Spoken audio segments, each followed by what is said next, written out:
Sem mais delongas, eu vou dar, então, o início à primeira mesa. Vou chamar a professora Isabela Buarque. A mesa de abertura Memória, Transdução Temporal e Resistência. Bom dia a todos. Primeiro, eu gostaria muito de agradecer a oportunidade de estar aqui, de mediar essa mesa de abertura com um tema tão importante, tão caro nesses momentos, como, né, o Sérgio e toda a equipe já falou. Eu venho dizendo aos alunos, eu sou Isabela Buarque, eu sou professora dos cursos de graduação em dança da UFRJ, recém-empossada coordenadora de licenciatura, então não tem como a minha fala não percorrer um pouco esse processo pedagógico. E eu venho conversando muito com os alunos, tanto no início da graduação quanto no final, quando a gente está lá nas formaturas, venho dizendo para eles que fazer arte no Brasil, fazer dança no Brasil, especialmente agora no Rio de Janeiro, mais do que um ato de amor e coragem, é um ato de resistência. Estarmos aqui hoje é um ato de resistência. Então, nesse momento em que a gente fala de muitas polaridades, de tantas intolerâncias, de falta de escuta, de muitos retrocessos para a arte, esse evento, por si, já é um ato de resistência. Estarmos todos aqui hoje é um ato de resistência. Então, que bom que a gente está aqui, que bom que o evento deu certo, que ele existe, que seja o primeiro de muitos. Que a gente possa estar no 25º seminário daqui a alguns anos, um pouco mais velhinha, mas que possamos estar aqui juntos, construindo essas redes. A mesa de abertura é intitulada Memória, Tradução Temporal e Resistência, e é um tema que eu acho que vem bem ao encontro de todas essas falas, porque a gente vai falar exatamente dessa ideia de resistência, de memória e de como o nosso corpo vivo, o nosso corpo produz memórias o tempo todo e como a gente pode dar visibilidade a essas memórias. Acho que vamos criar aqui alguns debates bastante fecundos, bastante férteis para a nossa produção artística, para a nossa produção textual, pensando o campo da dança, se a gente não conhece a nossa história, as nossas memórias, fica muito difícil problematizar as nossas próprias identidades, as nossas próprias ações. Então, eu acho que problematizar as memórias, os processos históricos também fazem com que a gente possa problematizar as nossas funções e as nossas identidades atuais. Seja no sentido de uma reminiscência de um passado distante, histórico, seja no sentido de provocar as nossas memórias recentes, porque o tempo todo estamos produzindo memória. Esse seminário está produzindo uma memória.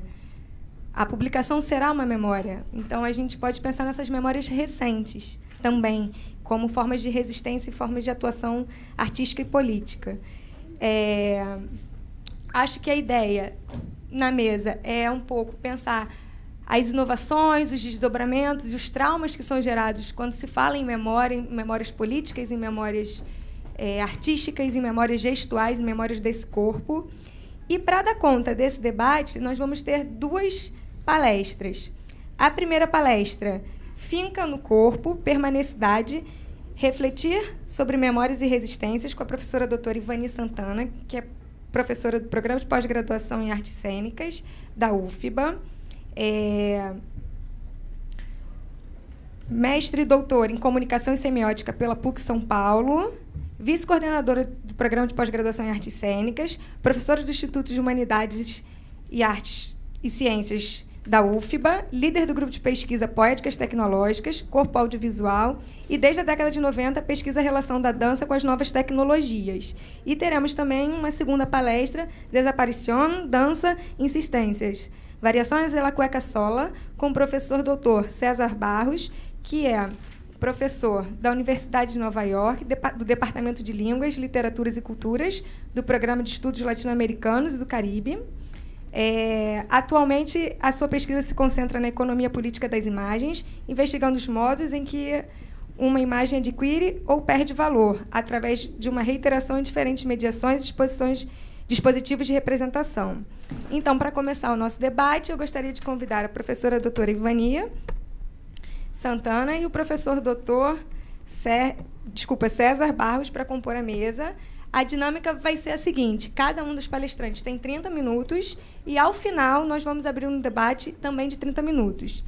Eu gostaria de dizer que vamos ser bastante rígidos quanto ao tempo. A culpa não é minha, a culpa é dele. Tá certo. Tá?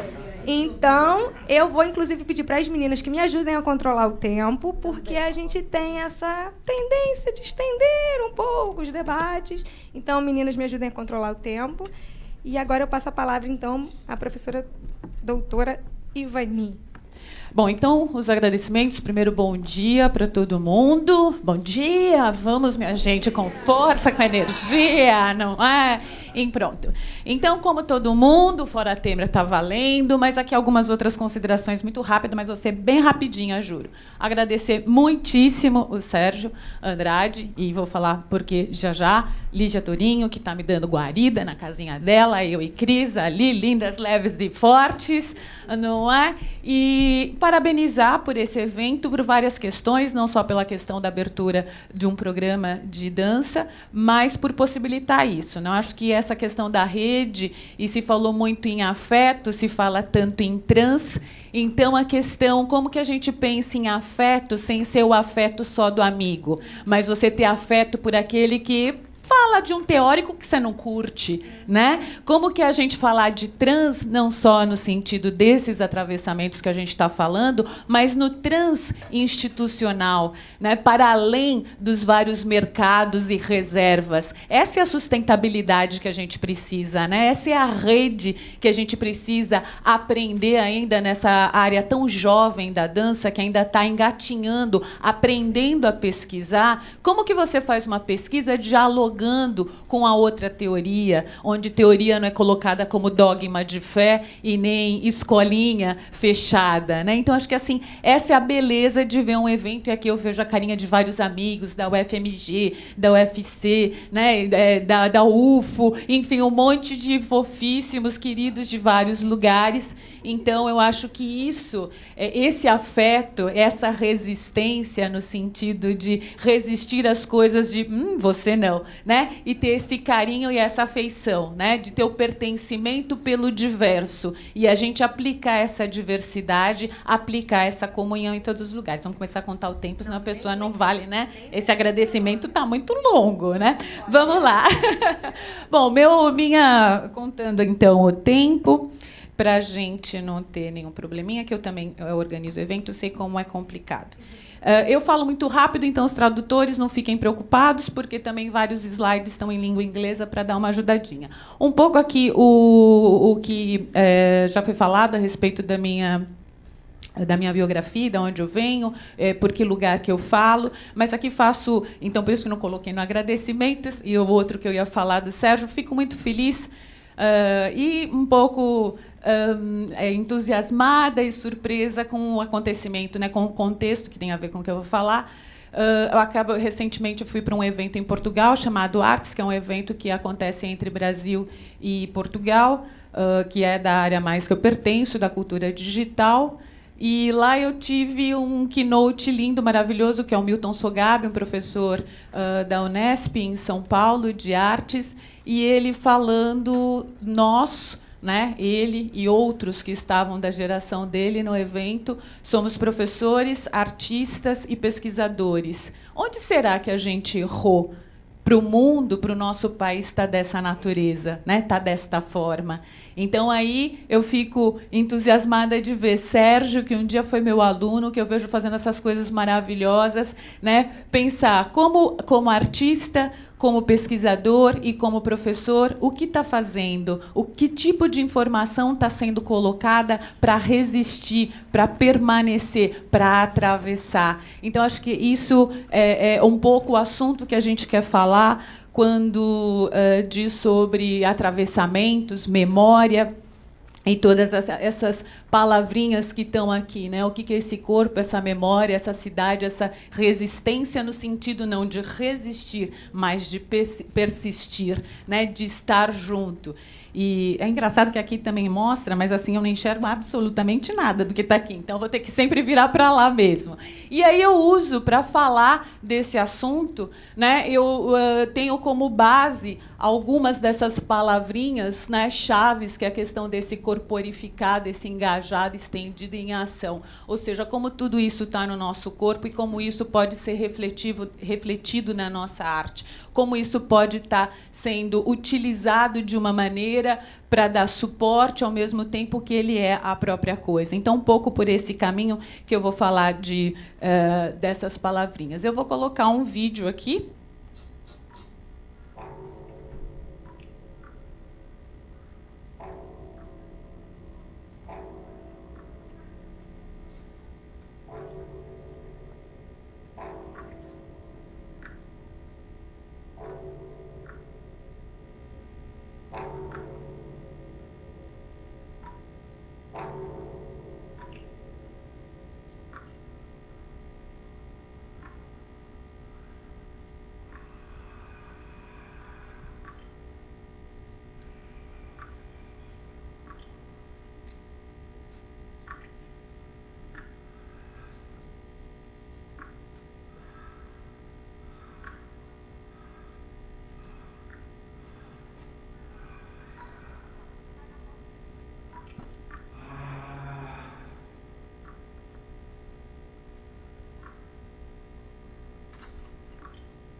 Esse foi um projeto chamado Gretas do Tempo, que eu fiz com o Ballet Teatro Castro Alves. Tudo bem? E esse evento com o Ballet Teatro Castro Alves, ele foi realizado justamente tendo essa temática, né, essa questão das gretas do tempo, essas lacunas do tempo, essa questão de como você pode trabalhar nesse sentido. Então, cada bailarino a gente trabalhou a partir das memórias que eles tinham de todo o tempo, né, de existência no balé do Teatro Castro Alves e tudo que eles já tinham passado. Então, o que eles traziam de memória no corpo deles e de memória afetiva em relação à cidade. E aí, no caso do Aguinaldo, que fez aqui o que essa imagem mostra, onde a gravação foi feita, a locação foi no subsolo do Mercado Modelo. E o Mercado Modelo, ali a gente vê uma foto antiga, mas existe toda uma questão, né? Era e é até hoje é um mercado turístico, mas era um mercado de vender tudo, inclusive escravo, né? E eles ficavam depositados nesse lugar. Então, cada bailarino escolheu as suas memórias e as suas referências de corpo e referência de corpo da cidade para desenvolver o seu trabalho e a sua obra. Ainda dentro desse mesmo projeto, a gente vai assistir um outro vídeo, fazer um outro comentário.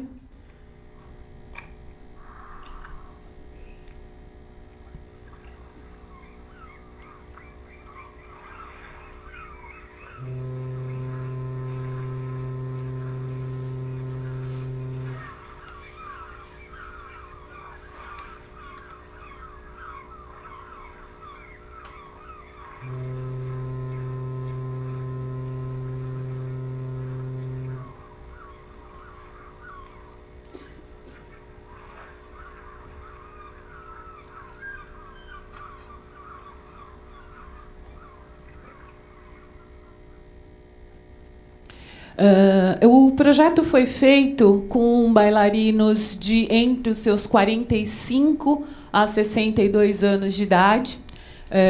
Então, assim, o que esse corpo, que já é um corpo, e muitos deles que, se eu não me engano, todos os 5 que trabalharam comigo, todos tiveram como experiência profissional o BTCA, né? O Ballet Teatro Castro Alves. Então, esse corpo atravessado por todas as informações e por todas essas relações. Então, como você trabalhar também com essa relação da arte, nesse sentido, com esses corpos e com tudo que esse corpo carrega nele, né? E daí que a gente vai falar do embodied, do embeddedness e de todas as outras palavras que interessam aqui para discutir nessa fala. O projeto foi feito contando com várias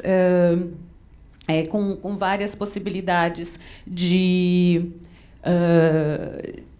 produção. Então, aqui falta uma foto, são 5 bailarinos, mas, enfim, como ia perder o que eu queria, então coloquei só 4. Mas então cada um, como eu falei, né, utilizou um dos espaços para poder falar da cidade sobre o seu próprio trabalho. E ali estão apontando o mercado modelo é aquela casa amarela, o espetáculo e a parte de instalação interativa foi feito no Palácio da Aclamação, que é aquele, ou do Rio Branco, que é aquele ali de cima. Enfim, no Forte São Marcelo, a última imagem de vídeo que a gente viu foi da Alicia no Quebra-Mar, né, nessa coisa, ela como a mais velha, essa questão desse ir, né, desse eterno caminhar, desse deixar-se levar por essas águas, né? Então, por isso aquela imagem no Quebra-Mar foi escolhida e foi a locação dela. Então, assim, esse uso da cidade com tudo que a cidade traz. Então, para a gente não era interessante, não era importante ficar falando especificamente sobre a cidade, mas, ao mesmo tempo, como essa cidade impactava e criava relação tanto para a construção imagética, como também para a construção desse próprio corpo, a partir do que esse corpo já trazia com ele, né? Então, isso foi muito interessante, porque o projeto foi feito como uma instalação interativa que acontecia lá no Palácio. A construção de 5 videodanças que foram feitas por uso de binaural, né, com todo o áudio sendo gravado a partir do corpo, da realidade do corpo. A gravação binaural, ela te dá a representação tridimensional do áudio, né, e de caminhadas sonoras, que a gente chama de caminhada para a dança, é uma coisa meio que tomada, emprestada do campo da música, do sound walk. E a ideia era que as pessoas percorressem a cidade histórica, o centro histórico, para justamente poder passar, né, escutando esse áudio em representação espacial, né, nessa questão 3D do áudio, poder fruir aquela obra. Primeira questão contextualizada e social. Era dito no site para que você fizesse o download do seu áudio, você utilizasse um fone de ouvido e levasse o seu próprio dispositivo. Para o nosso espanto, as pessoas não faziam isso. Por quê? Porque tinham medo de ir para a cidade, né? Tinham medo de levar os seus telefones, seus iPhones e ficar no meio da cidade, por mais que a gente tivesse pedido policiamento e tudo mais, as pessoas, mesmo pessoas que eram chegadas a nós, e até alguns membros do grupo de pesquisa, não vou com o meu iPhone. E começavam a dividir, né? Eu fico com um áudio e eu dou o meu outro áudio para ela. Ora, pois, se você deu outro áudio para outra pessoa, como é que você vai sentir a questão espacializada do som? Então, isso para mim não era uma questão técnica que eu estava discutindo aí. Aí isso me trazia uma questão completamente... como é discutir essa questão do contexto social, né? A gente vai ver um pedacinho dessa documentação do trabalho. Aí, de novo, se puder cair a luz e subir o som.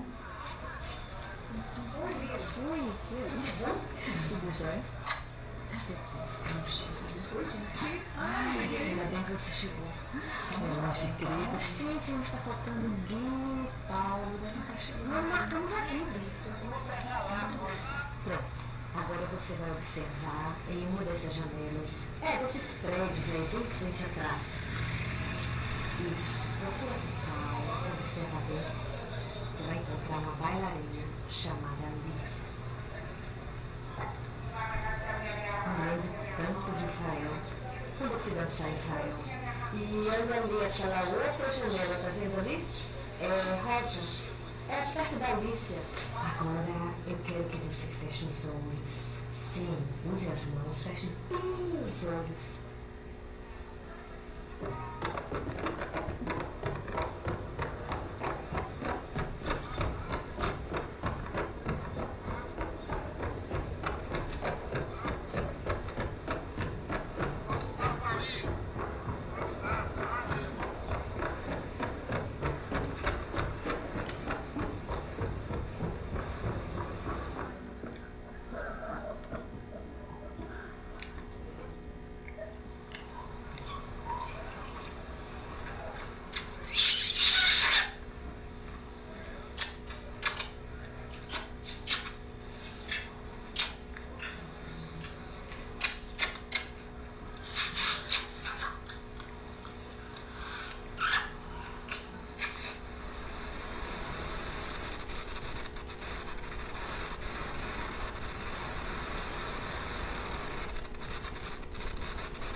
está valendo a pena.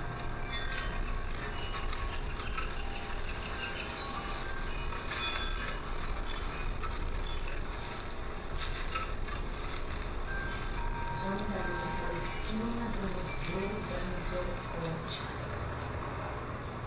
Acho que a Aguinaldo está lá.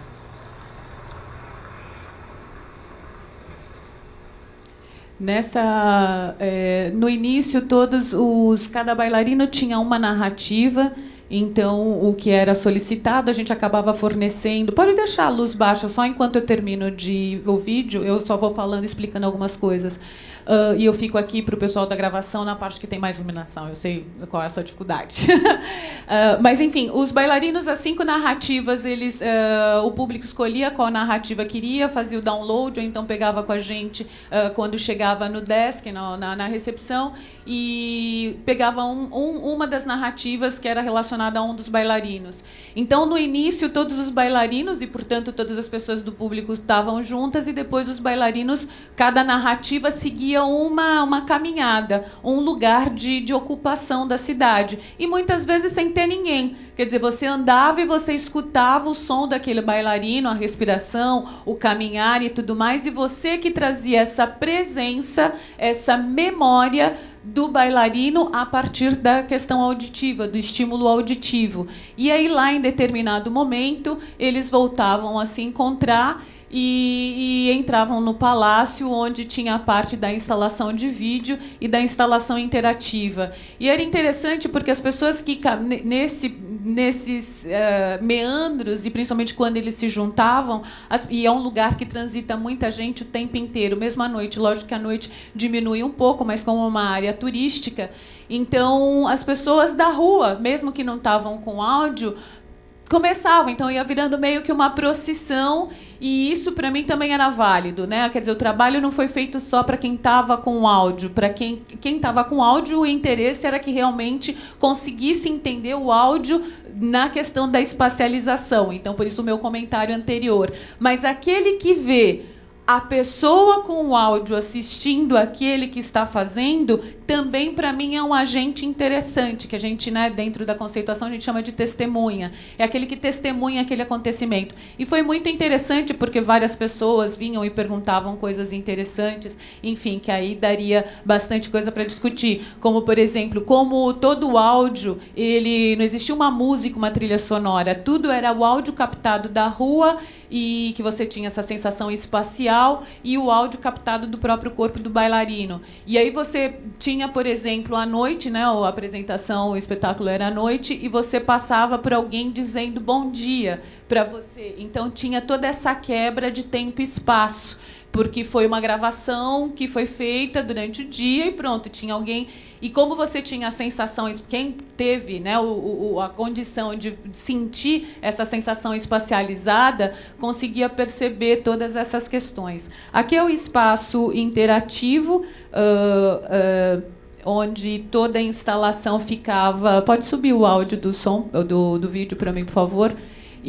Mas, enfim, a instalação ficava o tempo inteiro, né, o dia inteiro disponível, então não tinha uma modificação para os bailarinos. Os bailarinos usavam a instalação como estava, né? Então, assim, ela não era uma instalação cenário, como algumas vezes a gente vê, que ela está lá, mas na hora da performance tem que mudar um pouquinho. Não muda nada, ela do jeito que acontece, e os bailarinos iam... fazendo toda a ação. Então, toda a trilha dessa própria apresentação da performance era tirada dessa relação com as tecnologias que estavam e com o próprio som do corpo, da voz, enfim, do que era possível, né, em termos do espaço e da pessoa. Então, tudo isso, para mim, que eu estou falando, e todas essas questões e dificuldades que a gente tem... O ruído está meio gritante, mas a gente segura, vamos lá. Que é essa questão da humanidade digital, essa questão de que, mesmo que sejamos de outra área, desse lugar, né, dessa cultura digital que a gente está falando. E me interessa trabalhar com a tecnologia não como a pesquisa do software ou do que a novidade do momento está fazendo, mas como que eu posso utilizar essa humanidade digital, como que eu posso trabalhar com ela. E aí tem um manifesto novo, que são dessas pessoas, né? E aí as várias áreas que se juntam, da humanidades, letras e artes, para começar e com a parte computacional, como que a gente pode utilizar esse lugar da tecnologia para criar o quê? Criar outras possibilidades de apreensão desse corpo, entendendo o corpo como esse objeto de estudos, que pode ser esse corpo como o corpo do meu estudo.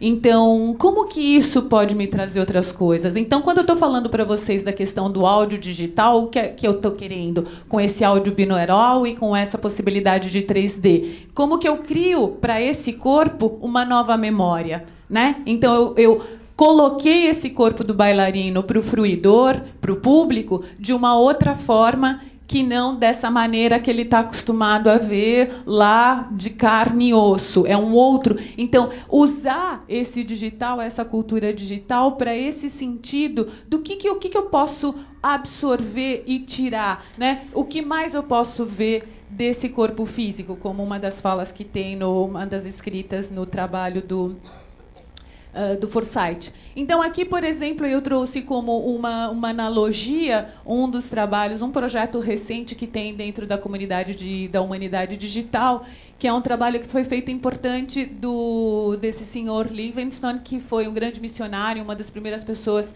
a explorar a África, né, no século XIX, e o diário dele inteiro, como chegou uma hora, não tinha papel, não tinha caneta, ele usou jornal que tinha local, com tintura de tinta que eles produziam manualmente, né?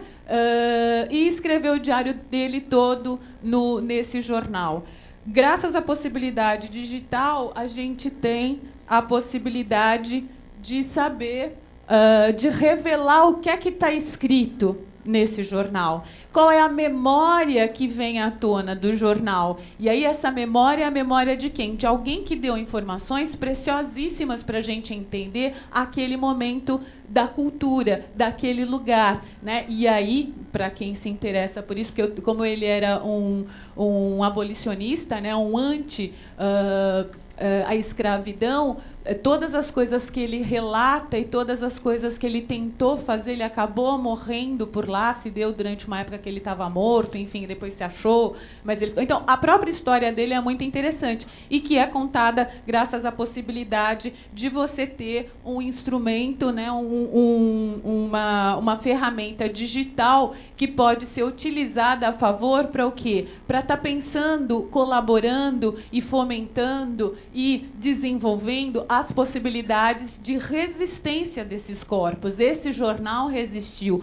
mas se a gente não tivesse uma possibilidade outra, se a gente não teria essa informação, a Ivani está falando que a tecnologia é a salvação do mundo. Não, meus senhores, a tecnologia não é a salvação do mundo. A salvação do mundo é ética, né? Então, assim, a questão é o que a gente faz do conhecimento, como que a gente utiliza o conhecimento a favor. Então, é nesse sentido que eu estou colocando da humanidade digital. Como que a gente pode aproveitar esse mundo que a gente tem, que não é irreversível, ele já é dessa natureza da cultura digital. Como que eu posso fazer para que ele possa ter uma relação de auxílio para eu bem viver e melhor abstrair desse mundo coisas e informações que sejam importantes para mim?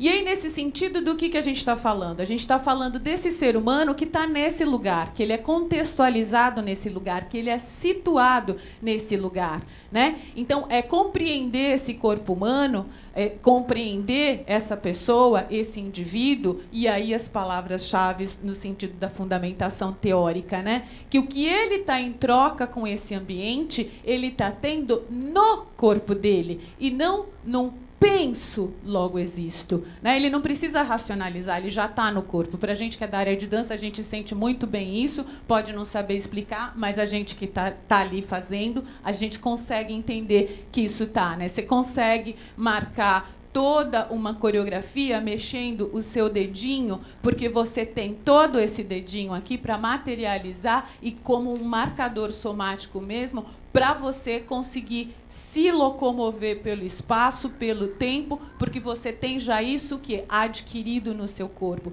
Você tem essa informação embodied, né, corporificada.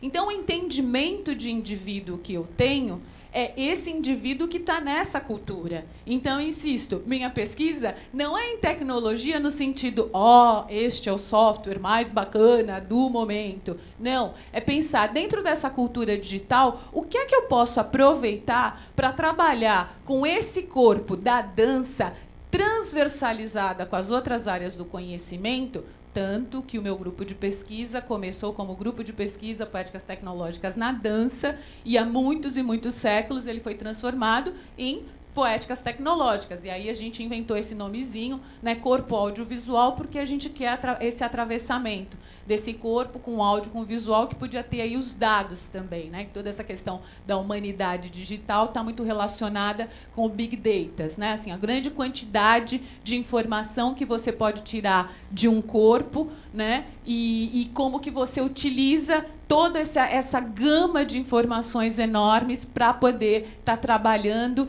e tendo a persistência desse corpo de outras formas, ganhando outras questões que não só que você não poderia ter só com aquilo. Uma coisa não substitui a outra. A gente vai falar um pouquinho depois sobre isso. Mas então assim, é esse corpo que ganha essa informação, que essa informação fica no corpo, que é transformado no corpo e que está se relacionando com todo o seu entorno, com o que está ali, quer ele queira, quer não. Essa que é a questão, não é voluntário da minha parte. De quem dera fosse, mas não é não. Né? Então, essas informações do mundo que a gente vive é completamente, né, bombardeada no nosso corpo e vice-versa. Eu altero esse mundo e esse mundo me altera, e isso é sempre num fluxo contínuo e em grande parte de maneira inconsciente. E que ele é que vai fazer toda a formação dos meus conceitos. E isso tudo vai fazer com que esse corpo fique expandido, né, e expansivo nesse mundo. O seu relógio está mais rápido do que o meu, porque eu estava checando aqui. O meu não estava tudo isso, eu aqui falando pelo, né? Mas você tem razão e eu que não parei de olhar e falo pra caramba.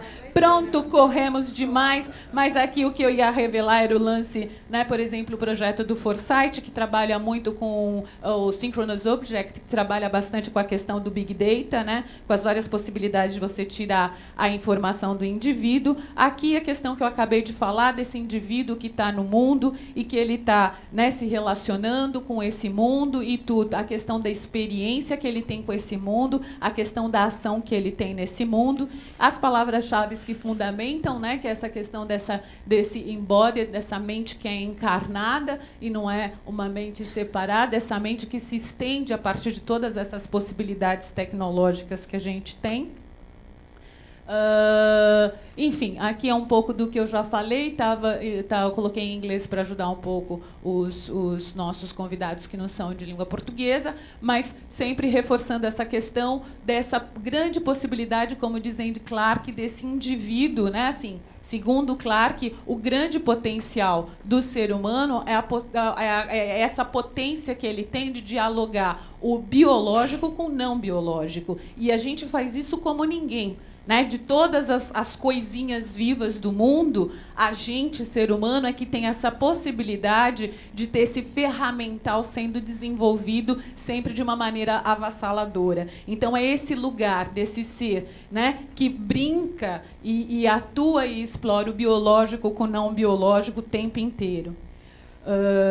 Pronto, e aqui falando um pouco dessas relações, então eu passei durante muito tempo, até hoje, mas enfim, agora de uma outra maneira, trabalhando com a dança telemática. Tanto tem gente que me olha e fala, nossa, você trabalha... Não, só não trabalho com dança telemática, só trabalho com várias outras coisas. Mas meio que estigmatizou de que eu só trabalho com dança telemática, ou seja, como trabalhar com corpos distribuídos, como trabalhar eu estando em um país e ela estando em outro. Então, aqui é um pouco exemplo de vários espetáculos que foram feitos ao longo do tempo e onde a grande questão é o que a gente está chamando de presença, né? Então, eu estou distante daquela pessoa porque ela está remota, ela não está presente. Então, aqui toda essa tecnologia, toda essa humanidade digital vai começar a mostrar que, opa, outras questões relacionadas a tempo e espaço estão em xeque. E não dá mais para a gente falar que a gente está distante e longe e que aquela pessoa não está presente. Ela está presente de uma outra forma. De qual forma? De uma forma que a gente já incorporou. As pessoas ficam aí no WhatsApp, no Facebook, o tempo inteiro, no Messenger, em milhões de aplicativos, e ela não está duvidando se a outra pessoa que está do outro lado está do outro lado ou não está do outro lado. Ela acostumou já com essa presença. Agora, mira, que interessante. Se você vai para esse outro âmbito da construção cênica, aí se discute, não, mas aí a pessoa não está presente, então você não tem a mesma relação física, tá entendendo? Como assim? Você não faz isso o tempo inteiro com teu namorado? Vamos combinar? Então, assim, como você fazer essa transposição, às vezes cria uma certa dificuldade de apreensão da pessoa, porque não percebe que ela está justamente fruindo nesse mundo exatamente isso. Aqui a questão, né, da informação que é tirada, e no caso aqui, para vocês chegou um momento que eu falei, chega de fazer telemática onde você tem o corpo do outro. A gente pode presentificar esse outro, porque a gente acredita nessa presença, porque segundo Noé, qual é a disponibilidade que eu tenho para entender aquela presença. Então, aqui, o que eu estou dançando são com aqueles gráficos, e aqueles gráficos, na verdade, é o bailarino do México e é a bailarina da Espanha. E eu tenho essa sensação em mim. Então, isso são todas construções que a gente vai fazendo ao longo do caminho. Aqui é um exemplo, isso daqui foi de ontem, a gente ensaiando rapidinho, vou passar muito rápido, mas como uma das perguntas, dos questionamentos é a questão da internacionalização e da questão em rede, então eu trouxe como exemplo, aqui é uma aula que a gente tem do pós-graduação, lá do Programa de Artes Cênicas da Bahia, onde eu faço distribuída, naquela imagem em cima vocês podem ver os vários quadradinhos, é uma aula de pós-graduação que existe, que a gente realiza entre duas cidades da Colômbia, uma cidade do Chile, Santiago do Chile, Barranquilla, Manizales e Brasil, onde a gente tem pessoas da áreas da artes cênicas, da música, do desenho, e a gente simplesmente tem a aula para experimentar isso. Pronto. Né? Então, assim, como é rico para os alunos, para a gente poder fazer, é uma coisa que não demanda tantos expertises assim, como os espetáculos de telemática, que ele sim é um pouco mais complicado, mas isso é uma possibilidade de fazer. Aqui eu não vou colocar o vídeo da Vicky, porque senão ela vai me matar com o tempo. E aqui o último trabalho que eu vou falar, que são as trilhas urbanas, que estão o Reentrâncias, que são as trilhas poéticas que a gente tem instalado aqui no Rio de Janeiro. Para quem quiser, é só baixar o aplicativo. Mas para falar que esse vídeo, esse projeto a gente fez, aqui foi o concerto, que foi a abertura lá em São Paulo, mas a partir desse aplicativo que vocês veem a pessoa na mão, a gente criou toda uma possibilidade de ocupação urbana, de vivenciar a cidade por um outro lugar. Se a gente anda em qualquer lugar, sair na rua, a gente vai ver as pessoas que elas vivem essa realidade concreta, ao mesmo tempo que elas estão zapeando, estão na internet, e elas ficam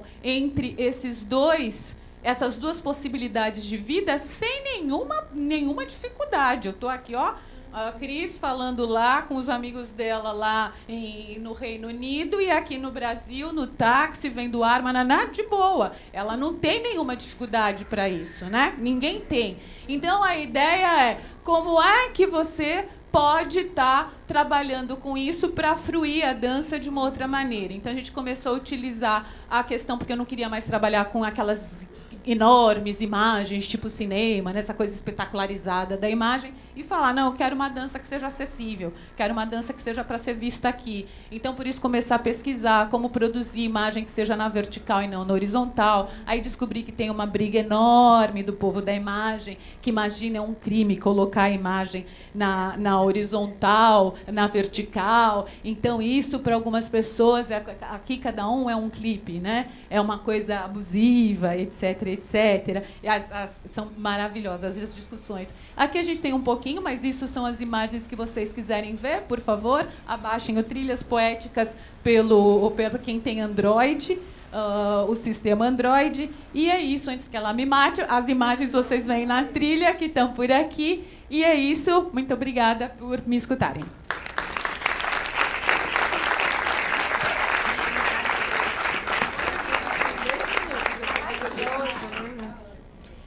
Eu só queria dizer mais uma vez que não sou eu, é ele, tá? Que fique claro, não sou eu.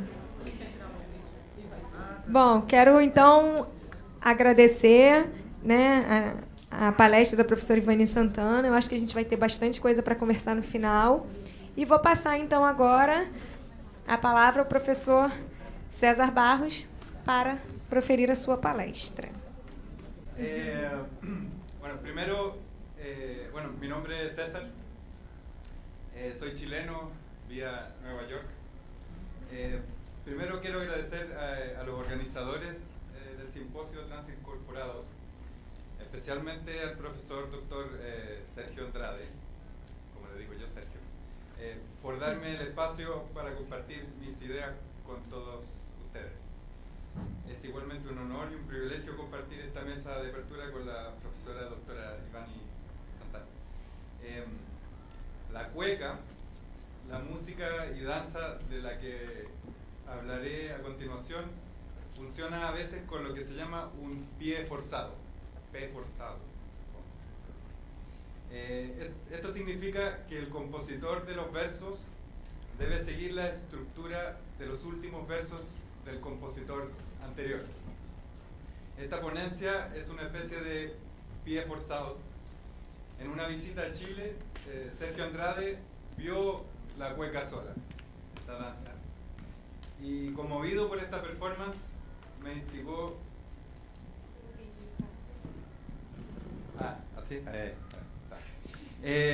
Ok, entonces Sergio vio la cueca sola en Chile y conmovido me instigó a hablar aquí de ella. Espero que estas palabras le hagan justicia a la invitación. Bueno, como ven, falaré en español. Pido perdón de antemano. Voy a falar muito despacito. El 18 de septiembre de 1979, día de las fiestas patrias en Chile, la dictadura militar publicó el decreto número 23. Este decreto, raramente festivo y afirmativo, declaraba a la cueca la danza nacional. El decreto dice, entre otras cosas, que la multiplicidad de sentimientos que en la cueca se conjugan reflejan el ser nacional en una expresión de auténtica unidad. Este decreto es expresión del totalitarismo de las políticas de visibilidad y movilidad de la dictadura que funcionó por 17 años y cuyo legado, desafortunadamente, seguimos sintiendo en el Chile actual. La dictadura cívico-militar fue totalitaria en todos los sentidos de la palabra, sobre todo en cuanto intenta representarse como una totalidad expresiva, un todo sin fisuras, como un alma monádica donde las imágenes y movimientos fisurantes no aparecen o no tienen que aparecer. Para expresar la totalidad es necesario el control más absoluto del movimiento y de lo visible. Y la cueca, mediante este decreto, será instrumental para eso. De allí en adelante, la cueca y la coreografía de la cueca que decreta el régimen estarán allí para expresar esa unidad del alma nacional. Mas este decreto, que se refiere a la danza, a la coreografía, a la expresión corporal en tiempos de dictadura, no aparece de la nada. Es una defensa de la dictadura contra otros movimientos político-corporales resistentes. Es una respuesta que paradójicamente no responde a las preguntas que le hace la resistencia fisurante, sino una reacción que intenta tapar preguntas. Así, este decreto declara y al declarar borra. ¿Dónde están? Esta pregunta, ¿dónde están?, cambió las coordenadas de la política de izquierda en Chile y gran parte de Latinoamérica a finales de los años 70. ¿Dónde están? La pregunta surge en Chile a raíz de la desaparición forzada de miles de personas en el contexto de la dictadura cívico-militar. Esta pregunta, ¿dónde están?, no puede ser pensada sino desde su constante repetición. Su singularidad, digamos, es la de ser una insistencia que debe ser repetida. ¿Dónde están? La práctica autoritaria, terrorista de la dictadura funciona mediante el control más absoluto de los cuerpos. Mas no hay que pensarla solo como el disciplinamiento de cuerpos en y para su presente. La dictadura es, sobre todo, el disciplinamiento de cuerpos que se han movilizado por largo tiempo. Cuerpos obreros y campesinos que componen una política emancipatoria durante más de un siglo. Es una reacción de las élites chilenas y los poderes imperialistas del norte hacia lo que ven como un juego de niños que se ha salido de control. Es una coreografía correctiva de cuerpos y voces vistos como pura indisciplina, una vuelta a la disciplina de la estratificación de clase, cada uno en su lugar, en nuestro baile, en nuestra cueca. El cuerpo del trabajador para el trabajo, no como cuerpo colectivo movilizado. La manera más dramática en la que se dispone de este cuerpo indisciplinado es mediante la desaparición de personas. La dictadura chilena asesinó y desapareció alrededor de 3.000 personas. Dentro de estas, 127 extranjeros. 5 eran compañeros brasileños. ¿Dónde están? ¿Dónde está Jane Vanini? ¿Dónde está Luis Carlos de Almeida? ¿Dónde está Nelson de Sousa Col? ¿Dónde está Tulio Roberto Cardoso Quintiliano? ¿Dónde está Vánio José de Matos? La desaparición tiene el objetivo de eliminar la política emancipatoria, de eliminar también la disidencia. Y sin embargo, la resistencia y la disidencia no dejan de aparecer, insisten una y otra vez. Insisten sobre todo al mostrar el mismo acto de borradura que la totalidad expresiva de la dictadura pone en pie. 2 ejemplos de esto. 1. En 1984, la dictadura prohíbe a varias revistas de oposición la publicación de imágenes con la intención de disminuir el impacto de la imagen de cuerpos indisciplinados que protestan, que se le enfrentan. Mas las revistas censuradas responden no produciendo solo texto disidente, sino también mostrando la borradura, la censura, representándola. Se trata de mostrar, positivar la desaparición y la borradura. 2. A partir de finales de los años 70, las mujeres de la agrupación de familiares de detenidos desaparecidos hacen una serie de protestas encadenándose en lugares emblemáticos para su lucha. Allí no solo protestan y demandan respuestas del régimen, también hacen visible las políticas del movimiento de la dictadura, el encadenamiento como la visibilización de la coreopolicía dictatorial, de la falta de movimiento que el movimiento cotidiano esconde. Y la pregunta ¿dónde están? Es una de las figuras más poderosas y la que más insiste, se itera, circula. ¿Dónde están? Es esta una pregunta que se establece como demanda. Me refiero aquí a una demanda como una exigencia hacia el otro, una demanda que exige del Estado autoritario una respuesta. Pero este es un Estado que es incapaz de dar respuesta a esta exigencia. Es decir, la dictadura como régimen antidemocrático, como coreografía y régimen de visibilidad, no va a contestar la pregunta como tal régimen. La pregunta demanda ¿dónde están? Es entonces una pregunta que demanda del otro no solo una respuesta, sino su transformación más absoluta, su aniquilamiento. Esta es una pregunta que mientras sigue existiendo muestra el escándalo de la situación social y política y demanda la anulación de las condiciones materiales del presente. El cuerpo, su localización, están al centro de la pregunta. Se demanda la aparición de un cuerpo, de miles de cuerpos, cada uno con un nombre propio. La aparición de una persona de la que se niega su existencia hace urgente la visibilidad de la pregunta demanda por todos los medios que sean necesarios. Y es así que la pregunta, desde sus comienzos, se suplementa con imágenes, con fotografías de los rostros, de la mirada de aquellos que no aparecen. Ante la negación de la fisura, ante la negación de la misma existencia de estas personas, el retrato es suplemento y la traza que ayuda a activar la pregunta.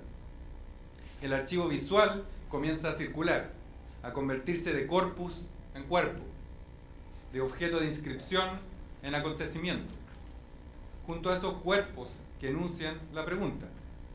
Se hace aparecer un cuerpo mediante un suplemento, mas al mismo tiempo que esto sucede, aparece otro cuerpo, el cuerpo que hace la pregunta, el cuerpo individual y colectivo del familiar del detenido desaparecido, de su compañera o compañero, de su hermana, de su hija. Estas mujeres no solo enuncian la pregunta, sino que se pegan la fotografía del desaparecido al pecho. Esta pregunta desborda la persona gramatical. ¿Dónde están? Es también un ¿dónde estoy?, enunciada por el cuerpo sujeto ausente. Y es también ¿dónde estamos? ¿Qué tipo de presente es este? Es pregunta, demanda, denuncia. La figura de la colectividad es crucial en esta demanda. Se trata siempre de más de uno. Es una pregunta que asume al menos un dos. La coreografía dictatorial es siempre la de un uno. Una nación, un pueblo feliz, una homogeneidad absoluta, un alma nacional, una cueca. Es un uno irrepetible y excepcional. Ante la erradicación de las fisuras, la pregunta adosada a los pechos de las compañeras de la agrupación de familiares de detenidos desaparecidos es también una afirmación de un movimiento colectivo de los cuerpos que se afirma en medio de una falsa totalidad. La cueca, la danza. La cueca es una expresión musical, poética y de danza popular en Chile. ¿Sí? No es el calzoncillo, ¿sí? Es una danza. Hay muchas teorías sobre su origen, ¿no? Lo que sabemos con certeza es que en el siglo XIX ya era popular bailarla en fiestas, bares y prostíbulos. La cueca es danza y es música. Es una composición musical de instrumentación variable. Lo que nunca falta es la guitarra y, salvo raras excepciones, el pandero. Se suele dividir la cueca chilena entre cueca urbana y cueca campesina. La cueca urbana canta sobre la experiencia de la marginalidad urbana y en este sentido siempre se le ha adscrito un carácter contracultural y subversivo. Algo que la cueca urbana incorpora, fiel a sus orígenes en el prostíbulo, es el piano. Aquí un ejemplo para...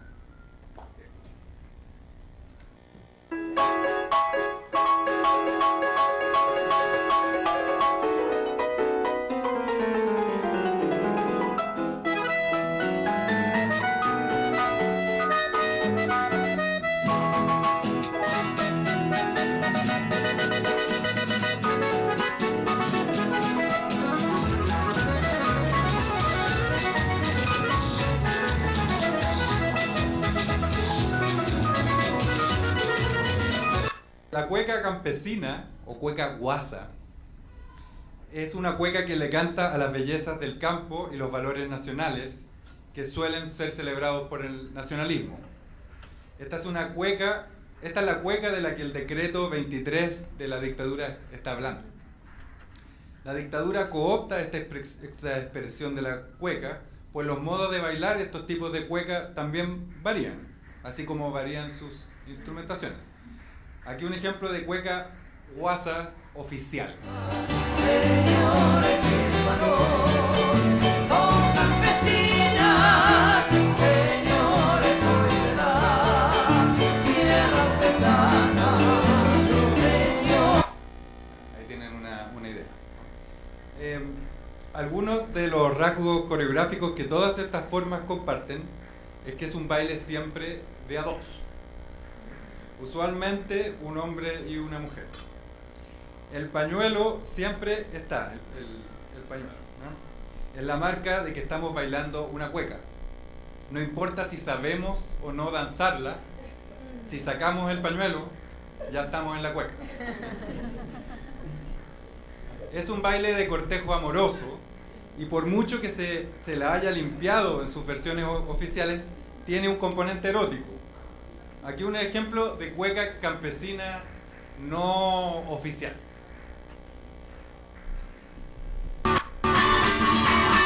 Mi vida y el gallo de mi vecina en sí, tiqui tiqui tiqui mueve la colita en sí, el gallo y su pecho rojo, tiqui tiqui tiqui mueve la colita en sí, el gallo y su pecho rojo, mi vida ya en la cuadra, por la mañana en sí, tiqui tiqui tiqui mueve la colita en sí, arriba no saca la rojo, tiqui tiqui tiqui mueve la colita en sí, el gallo de mi vecina, el gallo. La cueca, como se verá, no importa su circunstancia, va a estar asociada a espacios de celebración. De hecho, en español chileno, que no es español en realidad, cueca y fiesta son dos palabras que a veces son intercambiables. Ok, ahora sí, la cueca sola. La cueca sola es, quiero proponer aquí, una forma danzante de la pregunta ¿dónde están? Y como forma de esta pregunta, entra en el imperativo político de la insistencia, de la repetición sin descanso. Es una performance que se sitúa como pregunta utilizando todas las estrategias que la resistencia va utilizando a lo largo de la dictadura: imagen, rostro, movimiento, fisura, colectividad. La agrupación de familiares de detenidos desaparecidos surge en 1974. Esta es una agrupación construida y constituida por mujeres que buscan a sus familiares. En 1978, en el contexto de la primera gran campaña por los derechos humanos, algunas de estas mujeres deciden formar el grupo folclórico de la agrupación. Algunas tocan la guitarra, otras solo cantan. La primera aparición de la agrupación folclórica es de 1978 en un evento para celebrar el Día de la Mujer, el 8 de marzo, y allí las mujeres bailan por primera vez la cueca sola. Es importante decir que la performance del grupo comienza siempre, tal como cualquier intervención pública de las mujeres de la agrupación, con su presentación. Es decir, generalmente, mi nombre es, soy hermana o hija o esposa de detenido, desaparecido en tal lugar y tal día. Las mujeres, como decía, suelen llevar la fotografía de su familiar desaparecido en el pecho cuando cantan, tocan o bailan. La cueca sola es una cueca compuesta por Gala Torres, una de las integrantes del conjunto folclórico. La letra nos habla sobre la pérdida y la desaparición por la desesperación, por la desaparición de un ser querido. Nos habla también de crear conciencia. Dice así: mi vida en un tiempo fui dichosa, mi vida apacible eran mis días, mi vida más llegó la desventura, mi vida perdí lo que más quería. Me pregunto constante dónde te tienen y nadie me responde, y tú no vienes. Y tú no vienes, mi alma, larga es la ausencia, y por toda la tierra pido conciencia, sin ti, prenda querida, triste es la vida. Una de las integrantes del grupo se separa del grupo, pasa adelante, saca su pañuelo y comienza a bailar la cueca, completamente sola. Sin compañero que la acompañe en la danza, la bailarina va contorneando con su movimiento su ausencia. Esta danza, como podrán apreciar, transforma y subvierte los rasgos principales de la cueca. El dos del baile tradicional se transforma, al menos a primera vista, en uno. Y la fiesta se transforma en una escena circunspecta de luto, un luto imposible, y por eso una escena demandante y denunciante del escándalo del terrorismo de Estado. El luto imposible es quizás significado por la vestimenta nunca completamente negra. Al repetir la estructura de la cueca, al ser en todos sus detalles una cueca, el uno de la mujer bailando solo dibuja una presencia ausente. Entonces el uno es un dos, a la vez coreografiado e imposibilitado por el terrorismo de Estado. Es una ausencia que se denuncia, pero también es una demanda por la restitución del cuerpo escamoteado. Esta no es, entonces, una danza que mira a un pasado irrevocable, sino que denuncia el escándalo de la coreografía del presente y afirma la potencialidad de una democracia por venir, donde esta cueca sola sería superflua. El ausente aparece en la fotografía en el pecho de la mujer danzante y su nombre, todos sus nombres, han aparecido en la presentación de las performeras. Al mismo tiempo, estos dos cuerpos, uno presente, movilizado, y el otro ausente, desaparecido, es suplementado por el colectivo del grupo folclórico. Pues la cueca sola no se baila nunca sola. Se baila con el compañero desaparecido y junto a otras mujeres que constituyen una colectividad resistente y demandante. Es una expresión colectiva que intenta, mediante la aparición de la ausencia, demandar la aparición del compañero de baile, de su restitución. Es una danza que repite una coreografía nacional y muchas veces nacionalista y que la subvierte intentando aparecer la desaparición. La cueca sola, como forma danzante de la pregunta ¿dónde están?, nos pone de lleno en la encrucijada entre la presencia y la desaparición, la singularidad y la repetición, que está claramente relacionado con discusiones que tratan el carácter ontológico de la performance y la danza. Me gustaría brevemente pensar la cueca sola frente a estas discusiones. Marc Franco ha planteado que es un dato aceptado en la teoría de la performance que no hay dos performances iguales. La danza tampoco logra constituirse a sí misma y un signo de este fracaso es su famosa desaparición, su adherencia al momento. Sin duda, debido a su carácter efímero, hay un fracaso constitutivo en la performance y la danza. Más lo que me parece hacen enunciados como este es poner a la danza y la performance como excepciones. Es decir, hay un excepcionalismo, muchas veces planteado como rasgo ontológico, que se plantea en contraste a otros modos de representación que sí lograrían constituirse, modos de representación que lograrían una estabilidad simbólica. Estos serían modos de representación que podrían reproducirse más de una vez, idénticos a sí mismos, como la imagen, por ejemplo. Quizás el planteamiento más famoso de esta idea la da Peggy Phelan en su libro Unmarked. Estoy seguro que la mayoría aquí conoce este pasaje. Dice Phelan: la única vida de la performance está en el presente. La performance no puede ser guardada, grabada, documentada o participar en la circulación de representaciones. Una vez que hace esto, se transforma en otra cosa que performance. En la medida en que la performance intenta entrar en la economía de la reproducción, traiciona y aminora la promesa de su propia ontología. El ser de la performance deviene por medio de la desaparición. Este pasaje delinea claramente, como sin quererlo, el excepcionalismo del que estoy hablando. La imagen aquí es el aparato de registro por antonomasia, el mecanismo de reproducción que traiciona la promesa de la ontología de la performance, el aparato que transforma la performance en otra cosa. Este excepcionalismo está supeditado a una visión de la performance como nostalgia en acto. En su duración, la performance o la danza nos estaría entregando su pura desaparición, ese fracaso de constitución del que habla Frank. Esta nostalgia, me parece, está articulada a un criterio modernista de autenticidad. Si la performance es auténtica, es irrepetible, y esa irreproducibilidad produce que la performance sea testigo de su propia desaparición y así que cumpla la promesa de su ontología. Más, ¿cómo conciliar esta estructura ontológica con la práctica política? Me parece a mí que la política no puede funcionar circunscrita a ningún tipo de autenticidad.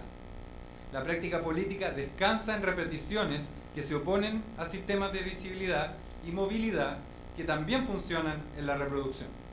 Si un acto político se sustrae a su pureza, a su pura singularidad irrepetible, es incapaz de constituirse como enfrentamiento a sistemas de representación simbólica que, como la dictadura chilena, se plantean como sistemas clausurados.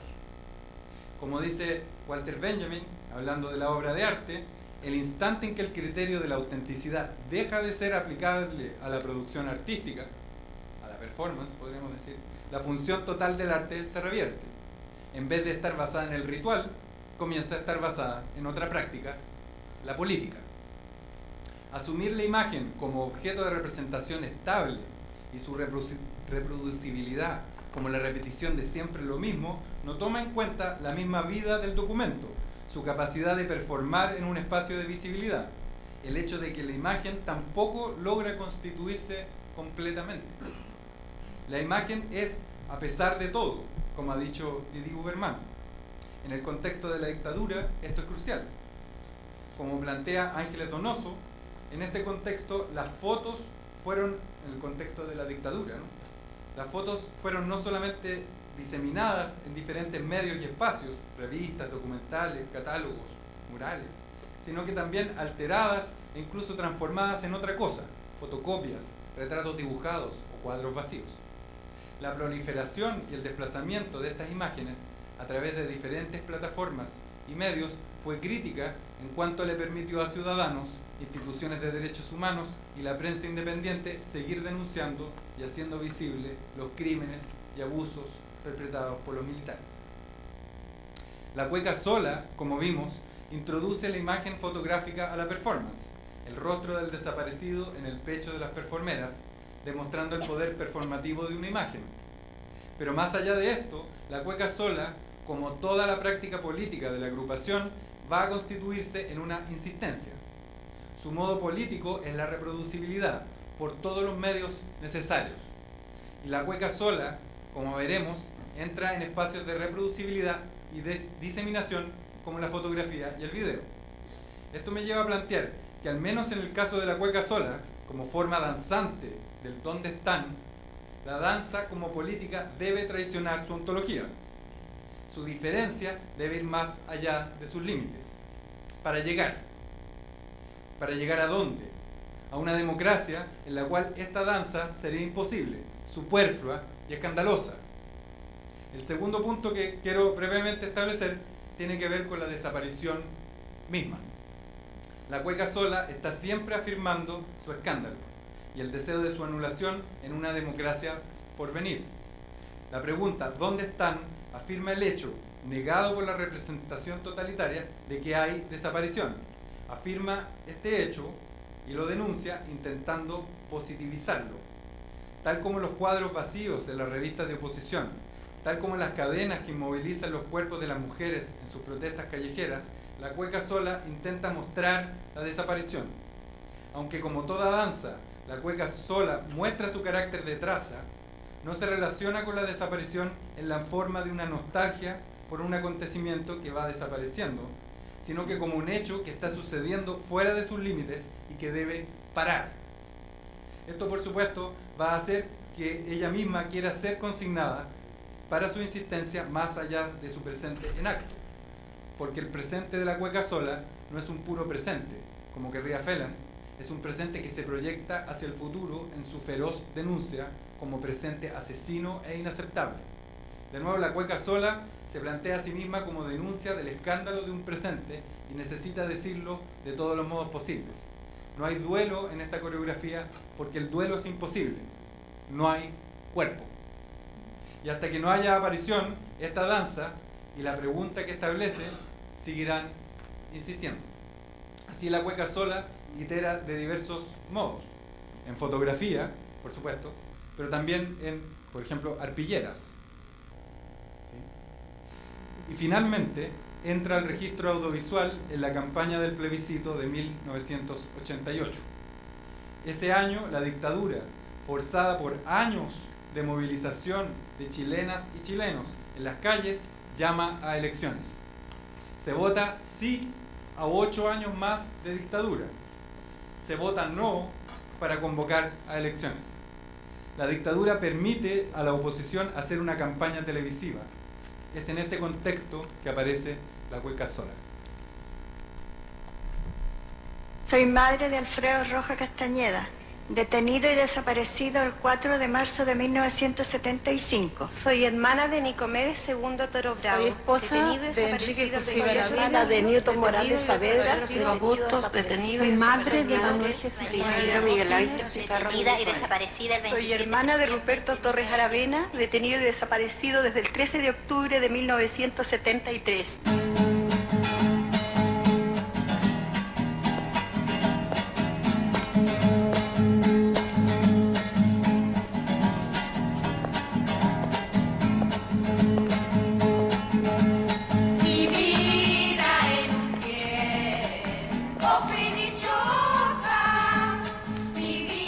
De usted depende que nunca más vuelva a ocurrir. No más desaparecido.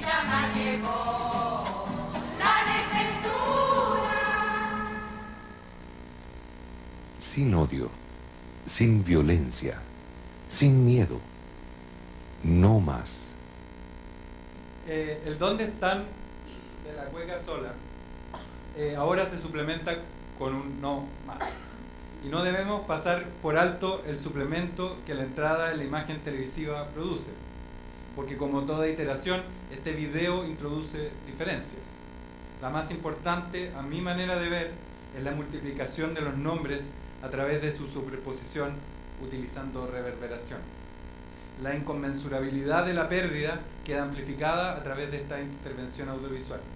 Ahora la cueca sola alcanza una diseminación nunca antes vista, oponiéndose de pasada masivamente a la cueca del régimen, la del decreto. La posibilidad de esta democracia se hace posibilidad material cuando la democracia parlamentaria vuelve a Chile.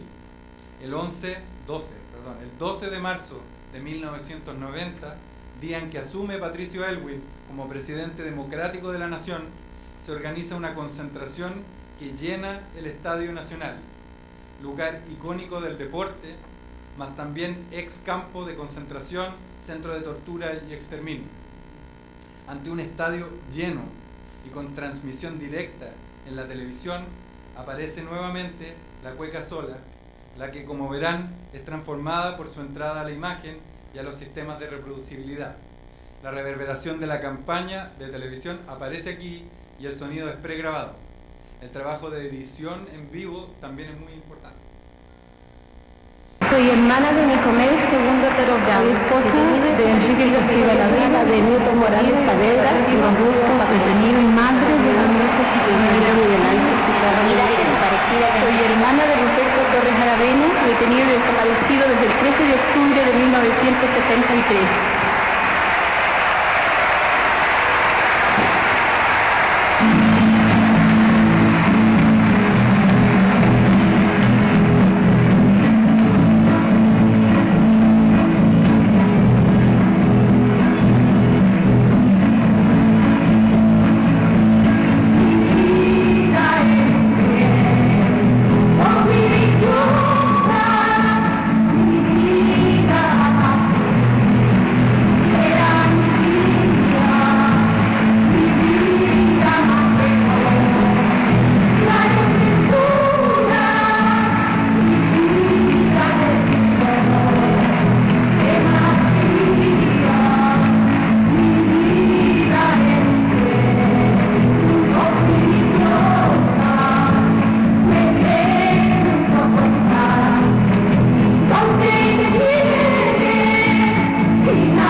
Para terminar, en un minuto, bien emotivo simplemente quería terminar mostrando un par de repeticiones más de esta cueca. Esto es de 1989, de las Yeguas del Apocalipsis, un grupo de performance queer. Y esta performance se llama La Conquista de América. Y Pedro Lemebel y Francisco Casas bailan una cueca con headphones y pisan vidrio molido, ¿no? Entonces van bailando la cueca y van manchando el mapa de Sudamérica con sangre, ¿sí? Y es una clara alusión a la cueca, una otra transformación. Y por último, este es un video silente, ¿no? del colectivo Cueca Sola. Ahora es un colectivo que sigue bailando la cueca sola, y ahora incorpora no solamente la urgencia y la denuncia a detenidos desaparecidos durante la dictadura, sino a desaparecidos en democracia y violencias estatales, sobre todo la violencia contra el pueblo mapuche, ¿no? Entonces quería terminar con eso. Obrigado. Bravo.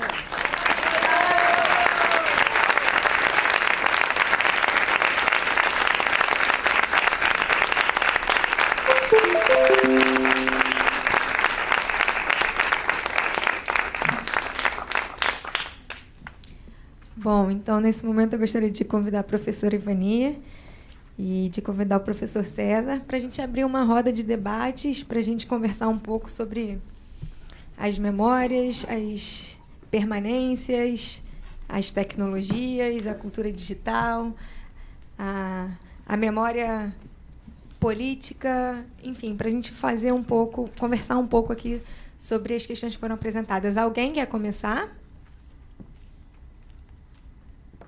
Então, eu vou começar fazendo uma provocação enquanto todo mundo fica menos tímido. Eu tenho muitas questões, na verdade. Eu passei a semana com muitas questões, porque quando eu estudei memória, tem dois conceitos que me chamam muita atenção e que eu acho que a gente pode brincar um pouco aqui para fazer uma transposição entre os conceitos que vocês apresentaram. Tem um autor que chama Pierre Nora, que ele trabalha com o conceito de lugar de memória. E ele diz que o lugar de memória não precisa necessariamente ser um lugar físico.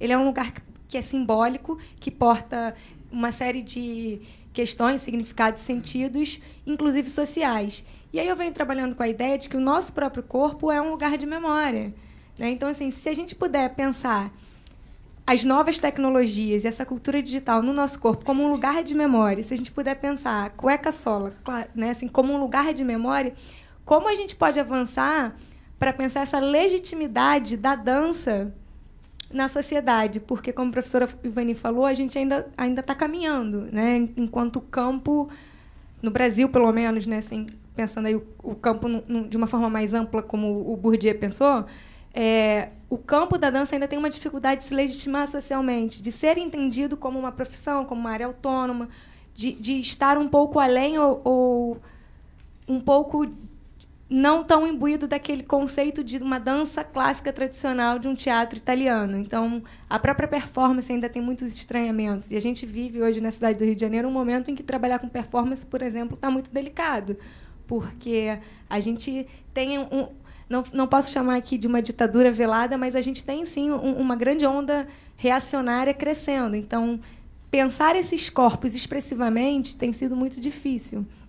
E aí eu queria que vocês falassem um pouco sobre essa ideia de pensar esses corpos como um lugar de memória e resistência para o presente, mas também para um futuro que não precisa ser tão distante, né? Uma geração depois que vai estar pensando isso. Eu sempre digo que eu tenho pena dos historiadores, que vão ter que contar o que a gente está vivendo para as próximas gerações, porque a gente vive um momento político muito complicado aqui no Brasil. Então, assim, como é que a gente pode pensar esses corpos como produtores de memórias, mas de memórias que são ali uma possibilidade de legitimar esse campo enquanto um campo autônomo, profissional, enquanto um fazer que não está desconectado de forma nenhuma desse contexto político, desse contexto social, né, para a gente romper um pouco essa ideia de que dançar é somente entretenimento, né? Pode ser também, mas como a gente rompe com essa ideia de que existe ali uma memória que não pode ser desconectada da cueca solo, por exemplo. Você não pode falar disso sem falar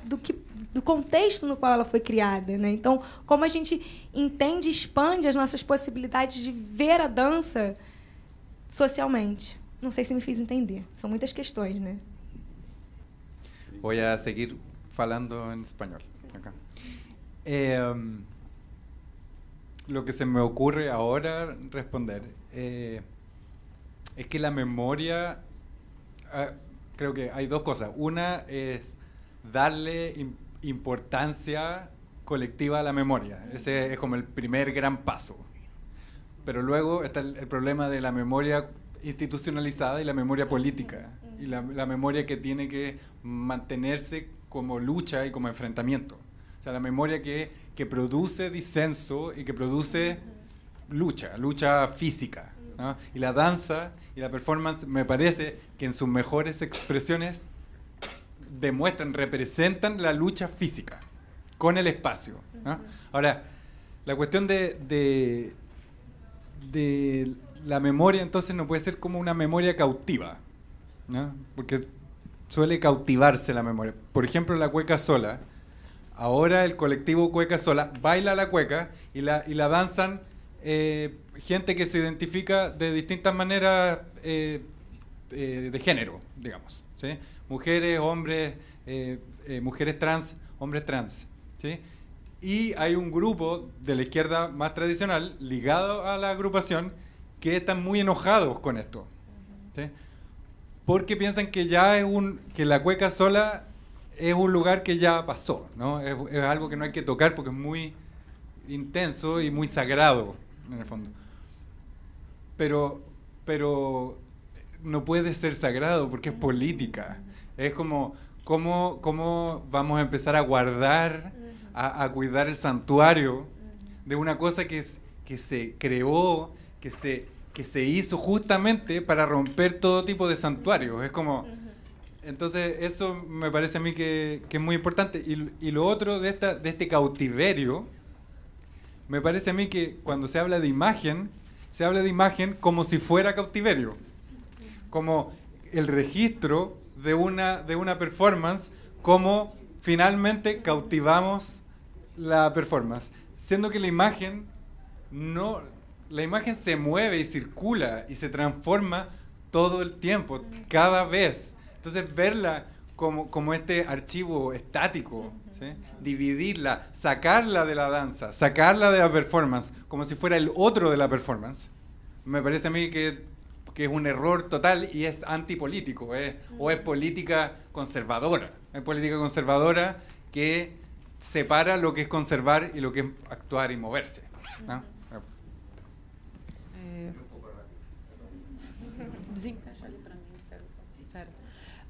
Eu pego pela fala, pelo final aqui.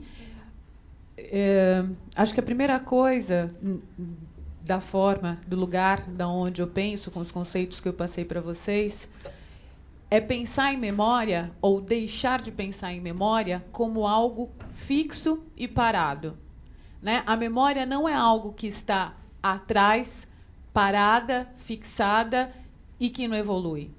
A memória é algo vivo, né? Ela não é algo que está numa gaveta, empoeirada, guardada.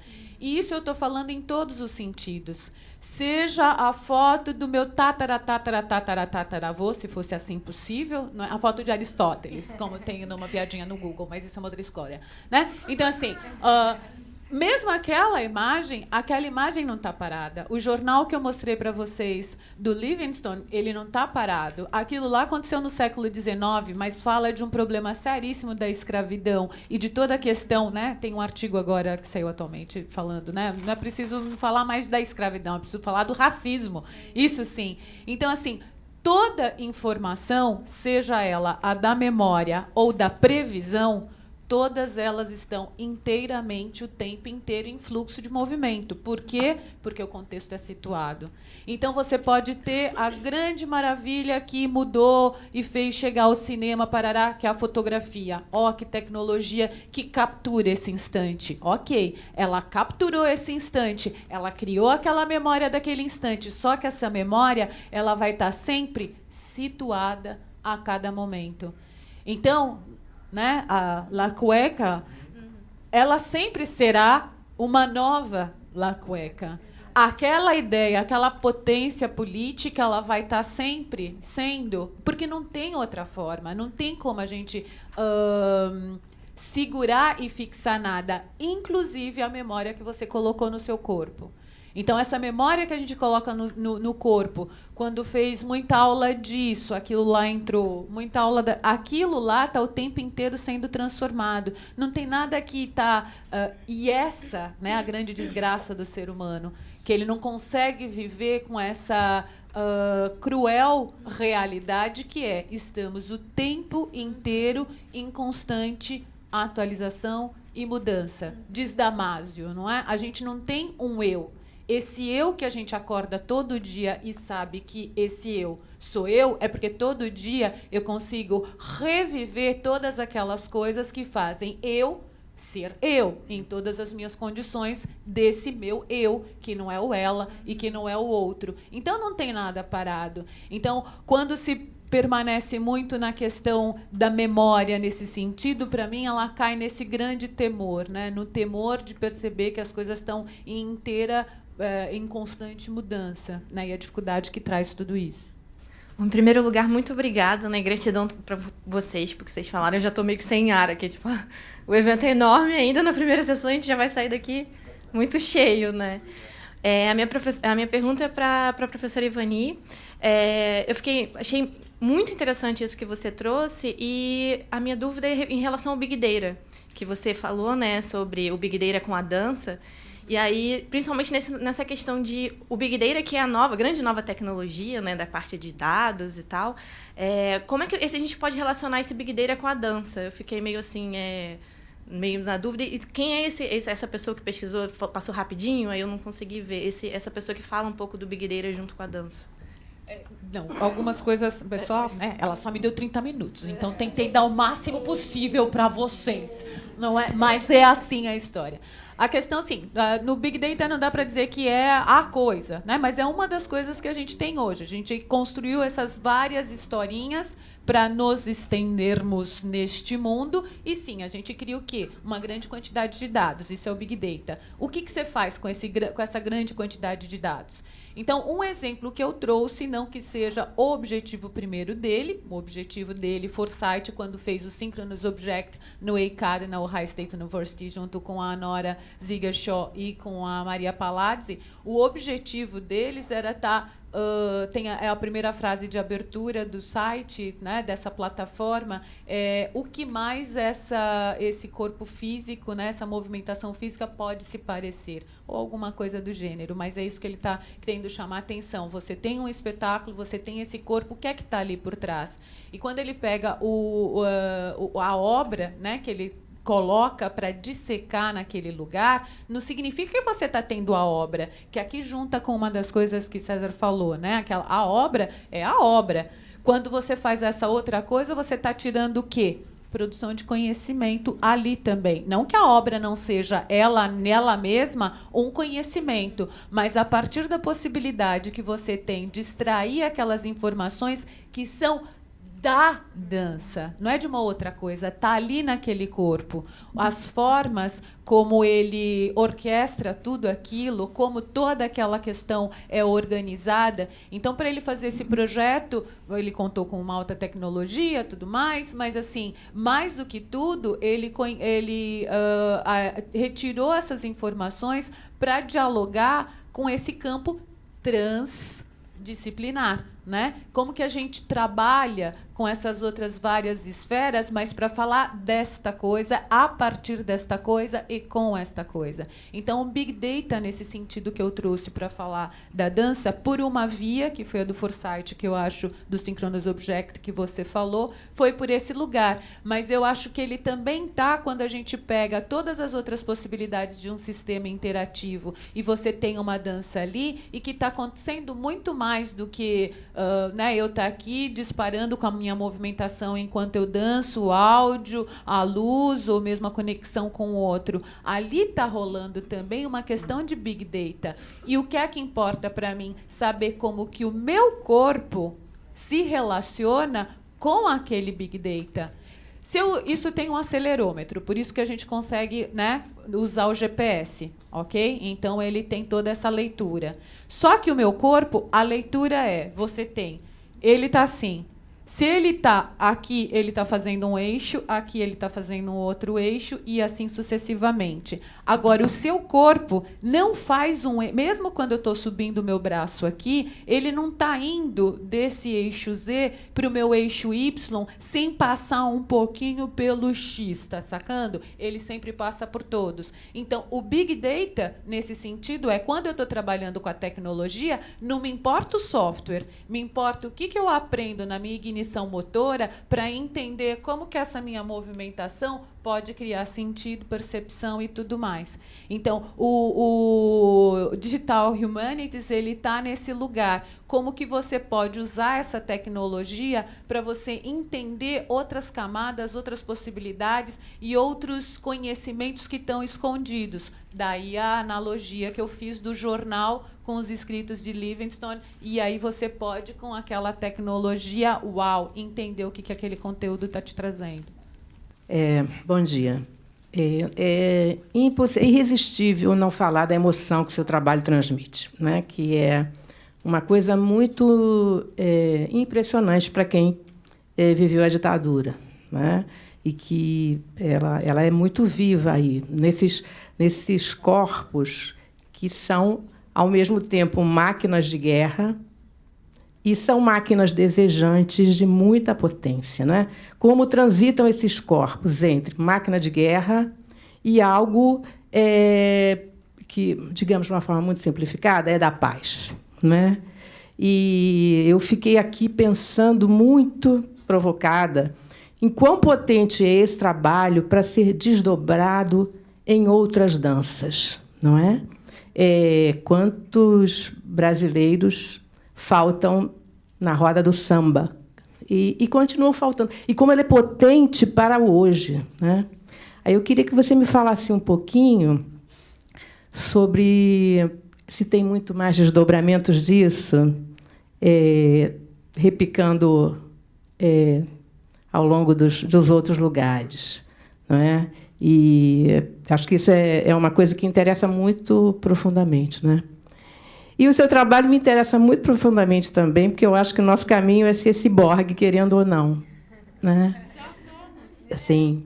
Mas, por enquanto, os acoplamentos são externos, né? Daqui a pouco eles vão ser acoplamentos internos. E acho que essa também é uma potência do corpo que dança completamente assombrosa, né? Tem um pensador brasileiro que eu gosto muito, que é o Laimé Garcia dos Santos, né? E que é muito provocativo nisso, né? E eu acho que é isso. Eu acho que para um curso que também tem essa potência, essas são algumas reflexões que apenas são provocativas. Muito obrigada. Foi uma linda apresentação. Muito obrigada. Oi, eu tinha uma pergunta, era sobre Big Data também. Porque o Big Data, geralmente, quando eu, assim, estudando mesmo Digital Humanities e tudo, ele é sempre tido como algo que é tomado assim, por grandes corporações e que é usado como moeda de troca de um acesso assim, afetivo do corpo e de poder assim, lidar preventivamente com o que esse corpo requeria e poder modular esse desejo de alguma maneira. E aí eu fiquei pensando como que você pensa essa tomada do Big Data para numa maneira menor, assim, que eu fiquei pensando até num Small Data, assim, que são dados mais palpáveis, assim, que não são tomados assim para uma capitalização desse corpo e do que você pode fazer com ele. Então eu queria ficar sabendo isso também, e eu também queria perguntar uma relação assim, como vocês veem essas noções de presença e ausência no trabalho de vocês dois juntos, porque a gente que tem muito uma ausência do corpo, né, do corpo que foi tomado, que foi desaparecido, e ao mesmo tempo tem no trabalho da Ivani uma ideia de não de uma ausência, mas de uma telepresença, de uma outra presença que está ali. Então, como vocês acham que funcionaria essa telepresença, talvez, com essa ideia assim de Big Data, que é uma ideia também, outra de Big Data, né, no trabalho do César, no pensamento da Cueca, assim, que seria esses dados que vão se mantendo e que também se permanecem, quase como nessa finca do corpo também, né? Que é fincado nesses outros corpos que estão dançando sozinhos e que é marcado ali estético-politicamente. Bom dia e obrigado pela apresentação de vocês. Eu fiquei muito comovido vendo essas imagens agora, e as minhas perguntas, na verdade, vão bem junto com o que ele acabou de perguntar. Eu tinha uma pergunta especialmente para o César, porque eu gosto muito de como você se volta para Peggy Phelan e para o Mark Frankl, né, para pensar essa ideia de desaparição e mesmo essa ideia de uma autenticidade do momento e como você critica isso. Eu acho que isso é muito bem-vindo. E dentro disso, me parece que tem uma outra proposição de presente que você faz, da ideia de presente, que eu sei que você já falou um pouco ali, mas seria muito bom se você conseguisse desdobrar um pouquinho mais, que eu acho que tem aí uma ideia de, sei lá, de um presente expandido, de um presente que eu fico especialmente interessado, principalmente dado o viés político do que você está propondo. E se eu pudesse só pegar uma perguntinha rápida para a Ivani, que também acho que vai nessa vertente, que eu fiquei bastante interessado vendo o seu trabalho, Ivani, e todo esse trabalho com a Big Data que você está trazendo e tudo. E eu fiquei pensando, porque como tem uma questão muito interdisciplinar, né, tem um lugar aí muito forte da dança, mas tem um lugar muito forte do cinema também, né, e de um tipo de dramaturgia pensada pela imagem, pelo cinema. E dentro disso, parece que quando a gente pensa, pelo menos pelo cinema, né, a ideia dessa arte interativa, uma das questões que me parece que ficam fortes ali em termos de produção dramatúrgica é que há um forte processo e um longo processo no cinema de tentar tirar a ação do encadeamento de ação e reação, né? Em algum lugar, a arte interativa, pelo menos no início dela, ela coloca de volta esse mecanismo, né? Quer dizer, eu ajo de uma certa maneira e isso cria um tipo de reação, ou isso cria um tipo de imagem. Quer dizer, e eu fico me perguntando se isso é uma questão que passa pelos seus estudos, se você teria alguma coisa para adicionar em relação a isso. Ficaria feliz em ouvir. Bueno, obrigado por las preguntas. Y tan difíciles las preguntas. Y son varias. Pero,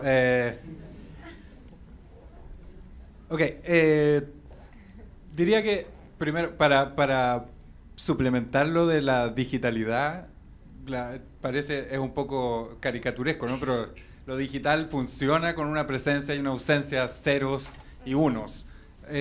Desde el programa, me parece, desde el metalenguaje, ya funciona con una idea de presencia y ausencia que es importante, me parece a mí.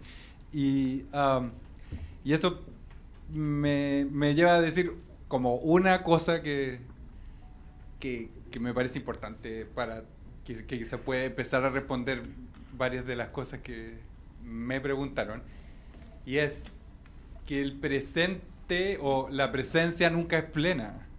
Yo creo, me parece a mí, que no hay presente que se consuma, no hay estabilidad en un presente ni en una presencia. Sí, en el momento en que asumimos que hay una presencia total de la imagen o de la danza o del presente, como un presente todo, ahí es donde entramos en totalitarismo, y también se nos cierra el presente para el presente y hacia el pasado. No hay manera de seguir movilizando un presente si ese presente no tiene un hueco, si no tiene un vacío ahí al cual aspirar ocupar, si no hay un 0 después del 1, digamos, se acaba el código, ¿no? Ahora, para lo de otros desdoblamientos de la cueca sola, quizá, bueno, algo importante me parece a mí que no sé si queda tan claro en la ponencia, que dice, pero la dictadura respondió directamente a esta cueca, ¿no? Mucha gente va a decir, no, era una cueca que bailaban unas señoras de vez en cuando. Sí, respondió a esa cueca, ¿sí? Y con tanta fuerza que la cueca se transformó en esta danza nacional absolutamente cuadrada, ¿sí? Es una danza campesina o de prostíbulo, ¿sí? De clase trabajadora o campesina, y en la vestimenta, lo que ustedes vieron cuando les mostré la cueca oficial, la vestimenta es de un dueño de fondo, no es de una campesina y un campesino, es de un latifundista y su esposa. En eso lo transformó la dictadura. La respuesta a la cueca sola fue la cueca del latifundio. Y esa es la cueca que se baila hoy oficialmente en Chile. Tal como en Chile tenemos la misma constitución que escribió la dictadura asesina, tenemos la misma cueca, ¿sí? Oficial. Ahora, ese video de los campesinos bailando tan sensualmente, me parece a mí, los viejitos, eso es del año pasado, ¿no? Es de este año, esa cueca, ¿sí? Entonces la cueca, como toda danza, desborda todo. Ahora, la cueca sola, me parece a mí que cualquier demostración en contexto antiautoritario que utiliza la cueca está haciendo referencia a la cueca sola. Porque es como una esponja, es como que va creciendo. No hay, tal como las yeguas del Apocalipsis, por ejemplo, bailan esa cueca sangrante, eso ya es una alusión a la cueca sola. Y está el colectivo que sigue bailando la cueca sola. El último desdoblamiento que yo sé es un grupo de jóvenes políticos latinoamericanos que están en París, Francia, y ellos bailaron la cueca sola nombrando a Santiago Maldonado, que acaban de encontrar el cuerpo en Argentina, estuvo desaparecido más de un mes, ¿sí?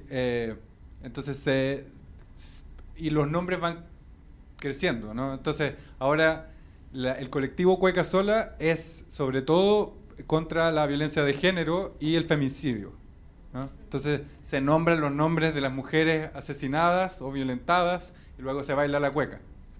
¿Sí? Eso. E depois hablamos. Bom, vou tentar sintetizar tudo aqui, porque senão o Sérgio vai começar a dar pulos na cadeira. Então, assim, enfim, vou falar uma história rápida, mas essa questão da presença eu acho que pode juntar um pouco de tudo. Aí eu me lembro de algo que a gente conta na semiótica, né? Eu fui formada pela mestrado e doutorado em semiótica Peirceana, né, de Charles Sanders Peirce, e por ela a gente fala assim que um abraço, por que você abraça tanto aquele que você tanto ama, que aquele abraço você quer não acabar nunca mais, porque o objetivo é que você o esgote. E a gente abraça, né? Tanto que a gente tem essa expressão, eu vou abraçar essa causa, né? O que você quer esgotar. Só que isso não acontece nunca, porque quando você esgotar, a coisa morreu, ela acabou. Então a gente sempre tem, né, aí a la Freud, você tem sempre essa busca eterna, né? O signo está sempre nessa semiose contínua.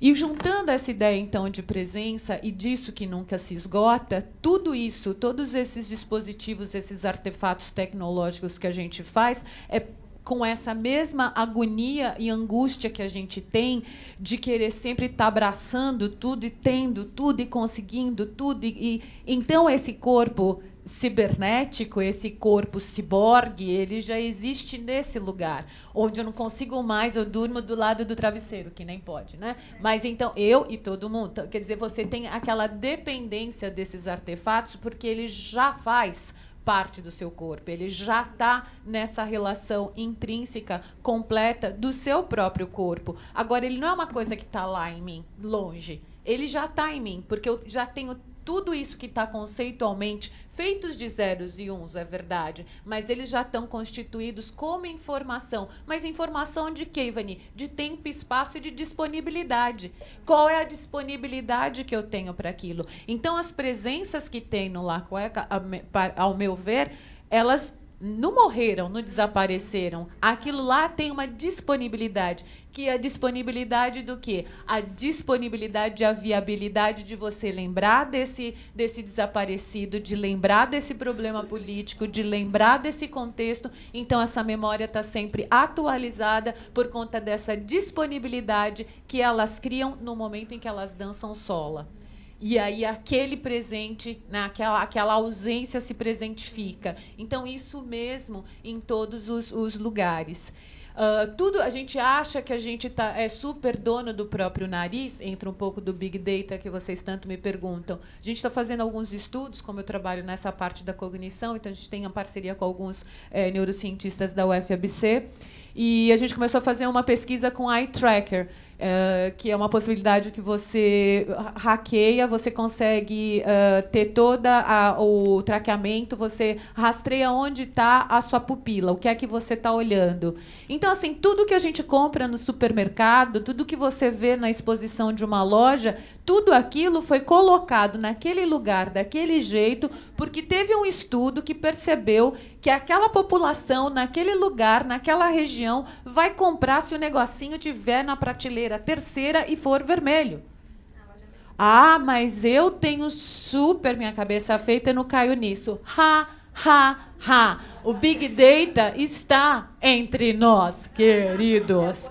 Não é o corredor, não dá. Tem. Então, assim, isso que eu estava falando dessa humanities, dessa humanidade digital, a gente já está nesse lugar. Tem essa parte, digamos, maléfica, pode ser que sim, né?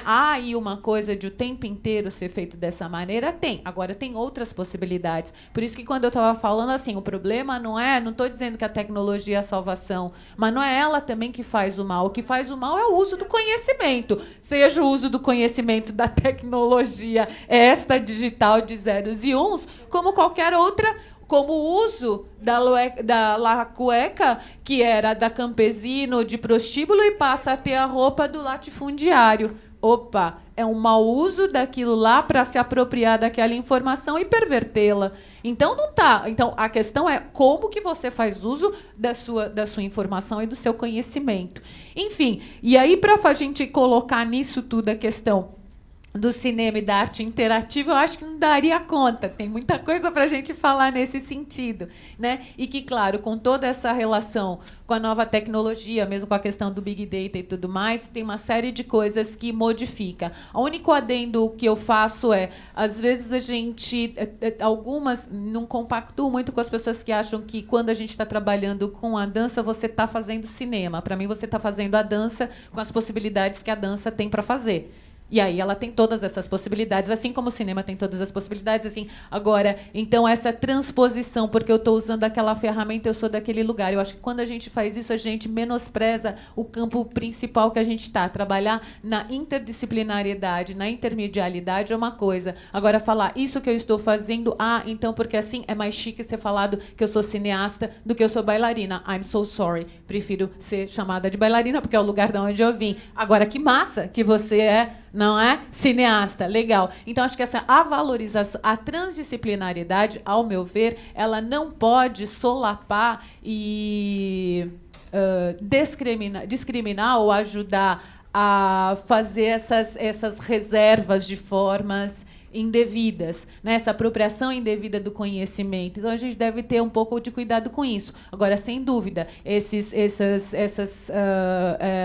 entrelaçamentos, eles acontecem, devem acontecer, e aí tem muita coisa bacana para falar da questão da arte interativa, da ação e reação, e da forma das narrativas, e como o diálogo saudável se cruza. Mas a gente pode conversar no café antes que o Sérgio está ali mexendo o pezinho agoniado, e aí pediram para dar um recado para você. vocês. A Thaís estará lá embaixo, que é do coletivo e de uma parceria que a gente tem aqui com a UFRJ e com o pessoal com a comunidade. A Thaís é aquela moça linda que está ali. E quem quiser participar do Reentrâncias, basta baixar o Trilhas Poéticas no celular, é super rapidinho. E aí o coletivo daqui é que está se ocupando, né? Se ocupando no sentido artístico do termo, né? O Reentrâncias, ele vai para os lugares e ele não é meu mais, ele é daqui. E assim como ele está indo para outro lugar e é de outro lugar e assim sucessivamente. Passo a palavra aqui final para minha querida. Bom, eu acho que a gente começou bastante bem, bastante com o pé direito. A gente viu aqui algumas pesquisas e estudos que falam um pouco para a gente como existem possibilidades diversas e conotações diversas para a gente pensar, escrever e falar sobre dança. Então, eu quero agradecer muito à professora Ivani, ao professor César, agradecer ao Sérgio, a Lígia e a Inês pelo evento, né, por terem colocado o evento aqui agora, nesse hoje, que também é memória, porque a memória é sempre viva, ela não é sacralizada, né? Então, esse hoje, e dizer que foi um prazer estar aqui mediando, conversaremos muito, e que esses encontros possam ser muito frutíferos e eles se estendam não só pelos corredores, mas por essa cidade, para que a gente possa incorporar, né, essas redes que a gente vem construindo aqui. Obrigada, agora almoço, e depois a gente volta. Uhul!